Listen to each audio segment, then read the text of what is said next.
July August আন্দোলনের সময় সংঘটিত মানবতা বিরোধী অপরাধের মামলায় ক্ষমতাচ্যুত প্রধানমন্ত্রী শেখ হাসিনা ও সাবেক স্বরাষ্ট্রমন্ত্রী আসাদুজ্জামান খান কামাল সহ ৩ জনের রায় ঘোষণার দিন নির্ধারণ করেছে আন্তর্জাতিক অপরাধ ট্রাইব্যুনাল। মামলার রায় আগামী ১৭ নভেম্বর ঘোষণা করা হবে।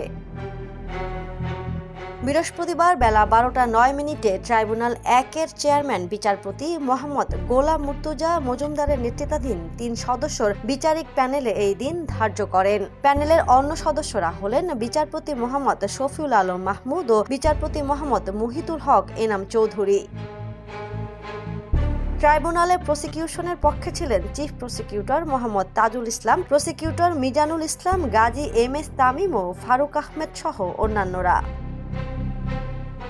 Desk report, The News. দেশে দেশে সবার সাথে The News.